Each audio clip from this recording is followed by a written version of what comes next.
So it's great to have Aarti with me today. And quick background, we have been friends for a couple of decades now, but about 4 years ago, we were having one of our many chats about all things health and coaching. And I said, we really need to start a podcast. And she was mixed convinced. She wasn't completely convinced, but 2 hours later, she rang me back and she said, right, tomorrow we're going to a studio and we're going to record literally less than 24 hours time. And that's how it all started. We found ourselves in the studio. We met my now producer, Arjun, and the podcast has now taken a different direction, but that's how it all started. And I do really miss having my co-host, Aarti. So I'm pleased to have her back with me for a few episodes. And, the world of health and science moves sufficiently fast that we definitely have a few updates since those recordings that we did a few years ago.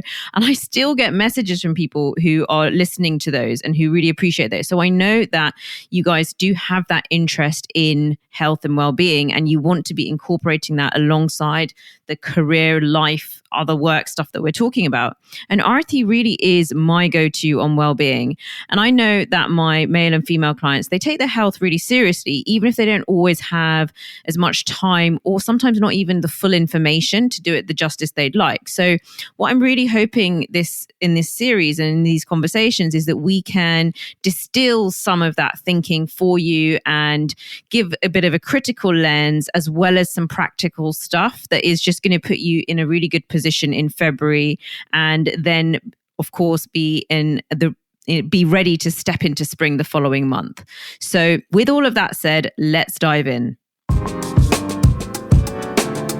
This is the Executive Coach Podcast with me, Maya Gudka, where I help you tune in to work and lives that feel spacious, successful, and aligned with who you truly are.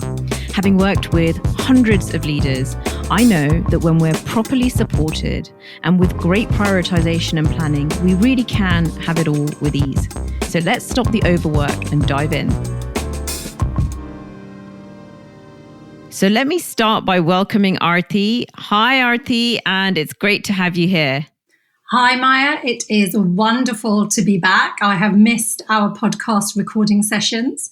So thank you for having me on. I'm really grateful to be able to speak to your audience and share some of my nuggets of wisdom. Yeah, brilliant. So let's dive into our first conversation. Since we're still relatively early on in the year, have a think about 2024 and some of the health trends that we've seen that we're actually interested in embracing from a practical perspective. And what I'm keen to highlight today are some of the ones where we feel like there's a little bit more of a science basis, there's more evidence, there feels like a good reason to be doing them, but actually that putting it into practice is often a set of steps that just need to be broken down sometimes. I certainly know that as well as wanting to understand the why of why these things are important, I then just want to walk away with some simple steps that I could potentially take. And so as well as this then becoming a bit of a checklist for myself, and maybe Aarti as well is going to want to try some of these things out this year, I just wanted to put out there some of the things I'm interested in looking at this year. Who knows if I'll try them all, but I would then happily be reporting back to those later on or at some point next year. So kicking off with the first one on our list, I've got magnesium. So this has been coming up a lot for me. I've been hearing about it in podcasts. I've been having it advertised to me. I've been seeing it put into like fancy mocktails as well. So it's being pimped up and, being made to look a bit more attractive. But definitely has piqued my interest. I know that it can be particularly important for women over 40, but I've also heard it's, important for kids. And I think I've even had it recommended for my son at one point, and that you can have it through Epsom salt baths. So I know it can be relevant. This is a podcast that has male and female listeners, so definitely want to, with these health trends, be addressing both. So Aarti, do you have any headline thoughts about magnesium and how we should be thinking about that, and who of us should perhaps be leaning into magnesium supplementation in 2024? Thanks, Maya. That was a really good intro with magnesium. I completely agree. It's definitely one of the hot minerals. There's always a mineral of the year. Magnesium is often is one of those popular ones at the moment. And the thing about magnesium is it's the fourth most abundant mineral in the body. So we have a lot of it and we require a lot of it. And some of the research is showing that the soil is quite depleted in magnesium, which means that even if you are eating quite a good diet with lots of vegetables and all that, whole grains, beans and lentils, some of the research is showing that some of those foods are the magnesium levels in the food now compared to 20 years ago has declined. And therefore there's this reason of supplementing with magnesium. So that's some of the reasoning behind why magnesium is recommended. And as you've said, magnesium is really important for lots of critical functions of the body, in particular energy, energy metabolism, and sleep. So those two areas are really important. And it's also known as a muscle relaxant as well. So it has a role to play in the nervous system. So as I said, with foods, you can obviously get magnesium from your leafy greens, whole grains, nuts and seeds. But if you do want to top up with a supplement, I think there's no harm in doing that. There's very minimal side effects with magnesium. And particularly, like you say, with men and women who might be struggling with their sleep, magnesium has been found to be quite beneficial to promote better sleep. Obviously, it's not going to be a miracle by itself. Do that in a package of other interventions, but it certainly has been found to help people with their sleep. The research is a little bit shaky on that, and it's not confirmed, but it's certainly something worth trying.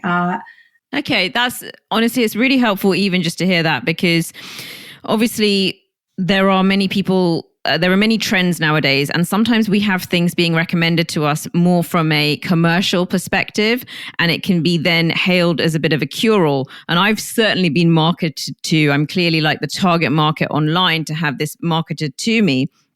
And it does seem to be a fix for so many different things, especially women in their 40s, for example. There are kind of hormonal elements to it that seem to be coming up. So it's really nice to hear that perhaps it's going to be a value. There's a reason why perhaps we might need it more than we did a generation ago, but that also it's going to have mixed impacts, and it's worth trying if perhaps we had an area. See, I'm not actually I don't have a problem area like sleep that I'm just imagining that it's going to enhance my entire life. So and suddenly magically make me feel, all these things that the marketing is making me feel. So I had a nice brand. I sort of follow along their podcast and things like that. And actually they do some really good episodes around health and well-being, and they're called Bia, and they're in America. They don't actually ship to the UK.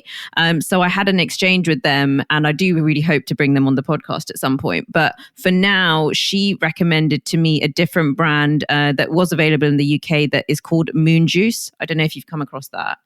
I've not come across it, but I was hoping to maybe I could expand on the different forms of magnesium. I think that's a perfect segue, actually, because there's so many different types. It's a bit of a minefield. You can't just decide that it's something you want to try and then go online and get something. And you might be doing, like you've said, that might be minimal risk, but you don't want to do yourself any sort of a harm and pick the wrong thing, or the thing that's not right for you, and end up wasting either time, money, or creating any other issues. So, yeah. Yeah, so exactly. There are actually 10 different types of magnesium. Don't worry, I'm not going to go through them all. But I think the biggest question I get asked, and where the confusion is the difference between magnesium citrate and magnesium glycinate. And the effects and the modalities are slightly different. So if you're wanting to use it for sleep, glycinate is the right form. It's less energizing and more calming for the nervous system. I'm not going to bore you with the science, but it's to do with the chemistry and the way that your body would metabolize it. And the citrate is used more for kind of nutritional enhancement and top up. So it doesn't have that calming effect. So the two options are magnesium citrate. That's the nutrition enhancement for daytime use. And then for evening use, or to help promote better sleep, you would want to go for the magnesium glycinate. So those are your two main types. There also is another category, and not all supplements have this, but you have the biofood version of a particular mineral. They tend to be a bit more expensive because they try to use the food form of that particular mineral. So that would be called biofood magnesium. And I think these versions of supplements are good, but they are quite expensive. So you need to be quite considered about why you're taking this particular supplement. So those are the three main categories on magnesium. That's so helpful just to know, because like you say, you have a search around and there's all these different options and you're thinking that's really overwhelming and confusing. And we haven't even got to selecting, the brand or anything like that. And I appreciate that's more of what you would be doing inside your clinic work. We're not sitting here prescribing things. So we want to keep the conversation at a certain level, but at least give people a sense of where they might look. If people were quite clear, and perhaps this is the third conversation or sign and signal for them that they need to go down the magnesium route, and they just wanted to perhaps get going on that journey, would you have a favorite brand or somewhere like that they could go? Yeah. So as you've said, with supplements, it would be on a case-by-case basis, and I would look at the individual. And also they might be purchasing supplements from a particular place. But a particular brand that I have used and use in my clinics is called Cytoplan. It's a British brand, and they do a really nice biofood magnesium. So I mentioned about the kind of the bioavailability of supplements. So anything that's biofood is very good. So they do a really nice biofood magnesium. So that's magnesium. That's one of the things that I certainly want to give a go this year. Is it something that you're looking at for yourself, Aarti? Are you going to be trying to use magnesium, or are you not really feeling the need? I would say when it comes to magnesium, it's probably not one of my top supplements for 2024. Yeah. I did experiment with it a couple of years ago, and I had mixed results with it, in all honesty. But like I said, supplements are very much personalized, case by case basis, and some of my clients have had some excellent results. So, like with any of these things, try it out. If it works for you, great. If not, move on to the next thing. And when you say they've had excellent results, do you mean with sleep? Or? Yeah, in particular, it has been around sleep. I recommended it as one tool for sleep alongside other tools if my clients are struggling with sleep. Okay. And I have to ask you the question, which you might not have off the top of your head, but you did say it's not on your top list of supplements for 2024. Do you have any others that are? I've totally put you on the spot there, I know. So as you can imagine, I am a little bit of a guinea pig, and I'm always trying different supplements. But if you were to pin me down on my top supplements, I wouldn't say for 2024. I probably experiment with set supplements every 3 months. I'm currently doing probiotics. I am a bit of I'm always focused on gut health. So there's definitely 1 or 2, maybe 3 probiotics in there. The other one that I'm doing is actually a herbal. This is also a gut blend, actually. It's a herbal gut blend. A lot of this stems from nursing a horrible winter bug and a cough for the last 3-4 weeks. So it's really sort of made me think about focusing on my immunity. And obviously there's that link between immunity and gut. So I've been experimenting with a herbal blend. I don't do a lot of herbs, actually, and that's quite a nice one. And then finally, I have been, what else am I taking? Vitamin C. But again, I think it's all very much immunity related. But as we come into the spring, I'll probably move into another area. Yeah, exactly. One thing I've always taken from you is the vitamin D spray. So we've always had those. And the other bit that that I've actually taken it up another level. I was working with a naturopath, and he recommended me a vitamin D that was in an MCT oil, and I think it was a little bit stronger. So for a while, myself and my son were taking that, and I think especially at this time of year, it's always one that I have my reminders from you to do. I would say that we do our best in the mornings. We have a standard vitamin for the kids, a chewable, but then we do add the vitamin D as well. I personally think I grew up deficient on it, so I do want to try and make sure that in our winters that we have that one. So that's supplements. Is there anything else that you wanted to add on that one? I just wanted to add that vitamin D is obviously absolutely critical, so I'm so glad you brought that one up. The only reason I didn't mention it is because we ran out and I've forgotten to buy a new one, so I haven't taken it for the last 2 weeks. But I bang on, if that is the only supplement you take, vitamin D has to be the one. So that was a big, I missed that one out. And I just wanted to check as well with the OptiBac, because we've got a few boxes of this sitting there now from previous years where perhaps my son's been not well and things like that. But do you still do that with your kids in the winter and things? So I do actually. I do. As a reminder for listeners, that is a pre or a probiotic that's kid friendly. The OptiBac children's formulation has actually changed recently, and I believe it's a combination of both. No, I believe it's just probiotics by itself. It does not have a prebiotic as well. I have had the children on probiotics, and I tend to have them on probiotics November, December, January, just because of there's just so many bugs flying around. Yes. And it just kind of keeps things a little bit foolproof, and I can hopefully just give them that little bit of an edge, and hopefully they don't catch anything. So they do a multivitamin, probiotics. Okay. And is it the OptiBac that you still use with them? I have switched over from OptiBac because they no longer have the powder and they have these gummies, and they already take their multivitamins in gummies, which are basically like sweets. And I feel like they're going to associate taking vitamins with just eating sweets. So I switched over to a different brand that was in a powder form, just so that they weren't having like 4 sweets in the morning. I guess it's not a problem for them to associate vitamins with sweets, because then it's got a pull. But what wouldn't be good is if they associate sweets with vitamins, right? Because then they'll see like a pile of Haribo and think that they're getting well nourished. I thought I would try this new brand of powdered probiotic. Brilliant. Awesome. So that's our first trend or thing that we might be trying differently, magnesium, but that's then spawned another conversation when we've done a little bit of a recap on some of the other supplements and vitamins that we focus on. So that's it for part 1 of this conversation. Join us later this week for part 2.